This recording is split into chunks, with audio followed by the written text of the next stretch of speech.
This is a quick little video. We're going to talk about getting simple angle out of your Cressida or JZX81.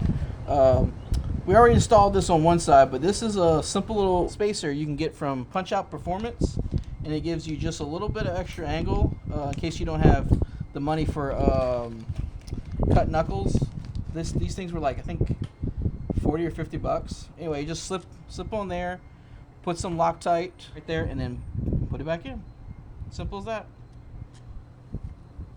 And anyway, we'll go over and show you the angle. All right, so here, if you can see, are our marks on the ground. A1 is the first measurement, B1 is the second measurement, A1 and A2 B2. So you see there's a definite difference in angle since adding that spacer. So we're going to use two forms of measurement. You grab the picture. We're going to use a straight edge to create right angle triangles out of these particular pieces, these lines, and then use trigonometry to figure out the angle. And also we're going to use a protractor, which is much easier, but we're going to show you in case you didn't have it, because a lot of people might have a straight edge laying around for woodwork and not have their high school protractor. So recap for the people at home, with a protractor, you need to put where your two lines intersect here in the dot, and then you need your bottom one to be on the line, straight line, and then you measure where it goes and where's your angle. Alright, so as you can see, the line is dead even on the 0 mark, or 0, 180, and we just follow that line out, and it hits, looks like 30, 32. So let's say 32, and put 32 right here. Now we're gonna check the B2 and B1 for the same, which is this intersecting point. So put on 0 and 180. And that goes close to, looks like 40. Let me, hold on. Let me make sure this is right. We're now at 38, yeah, so 38. So put on B at the end of B1, 38 degrees. So the spacer gave us about a 6-degree increase in angle, which is not a lot, but if you combine this with cut knuckles or anything else, it will then increase your angle more. But at least this gets us close to 40, which is more of a stock angle. Like 32 is abysmal for an angle. 40 is much better. So anyway, but we're going to now show you how to do this with trig. So for all those people who's like, I'm never going to use any math in school in real life, this is how you would use it. Okay, cool. Now let's do one for B. No, farther in. You're going to need to come farther in to B. This is B.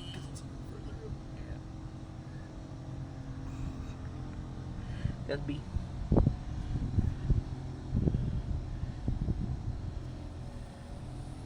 Cool.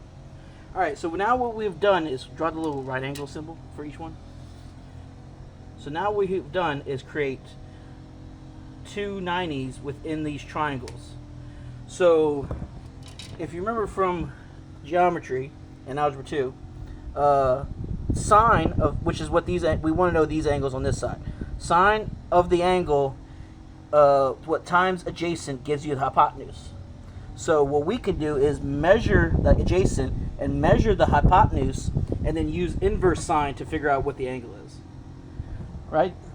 Who said we would never use this when we grow up? I kind of remember that from high school. Oh my god. Anyway. This kid made better grades than I did in school, so I don't know what he's talking about. So I just wrote down the formula. So normally sine times the angle, that's my symbol for angle, I think I butchered it. Or the inverse would be the inverse sine of h over a equals the angle.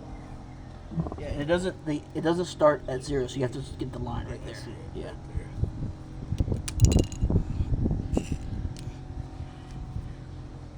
It's about what?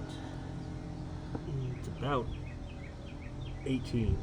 It's 18? Let's go with 18. Just put 18 above it. Intersection, which is here. So from here to this line. This intersection right here. Yeah. Oh, we don't have enough. So I'm going to make a little tick mark here for 30. 30. Okay. And then 34 and a half? Is it 34 and a half or 33 and a half? 33 and a half. Yeah, 33 and a half. All right, put 33 and a half. Good? Yeah. Okay. So you don't want sine, you need inverse sine.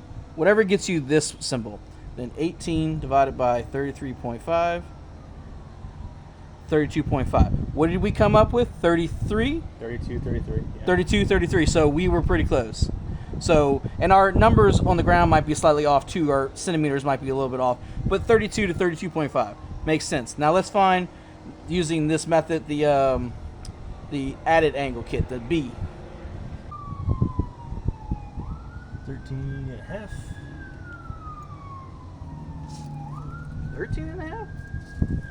Yeah. You sure about that? Well, remember, we... Not, is it to here? No, it's to Oh, here. yeah, it's to there. Yeah. Duh. Yeah. 16 and a half. Yeah. Seems more like it. 28. Okay. 28.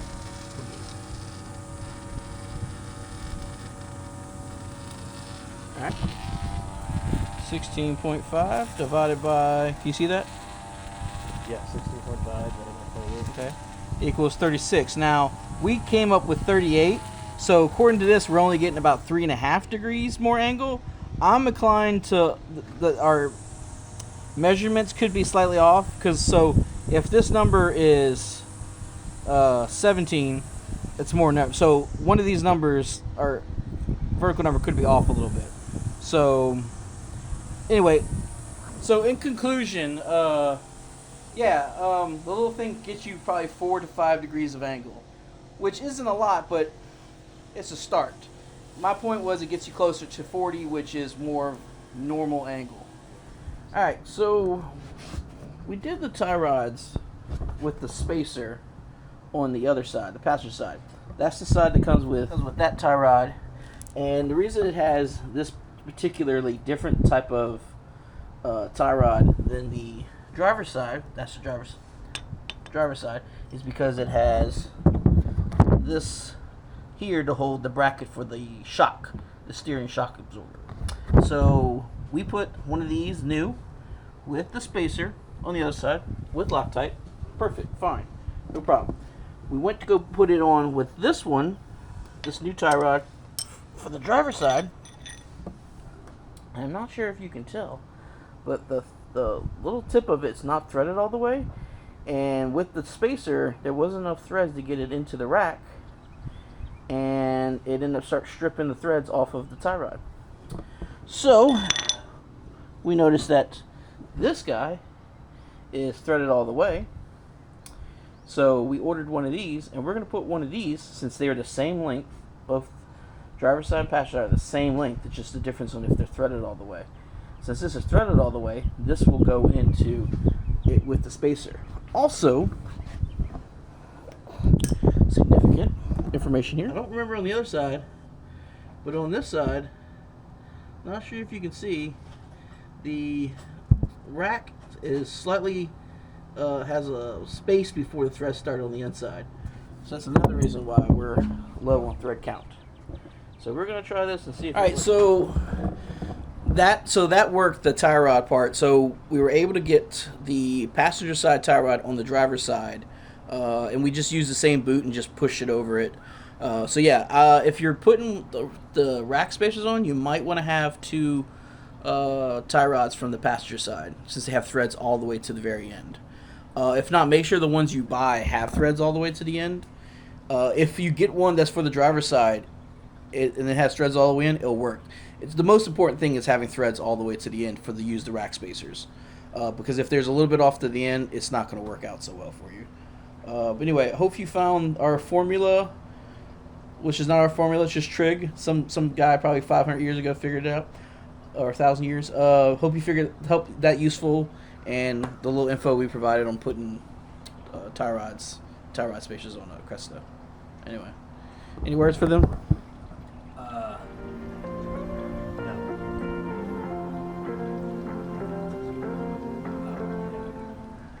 Okay, like and subscribe. He's horrible at this. I'm gonna have to whip him into shape. I am terrible. Whip. When something comes along, you must whip it. Oh my god. Something comes along, you must whip it. And whip it good. Do, do, do, do, do. Do, do, do, do.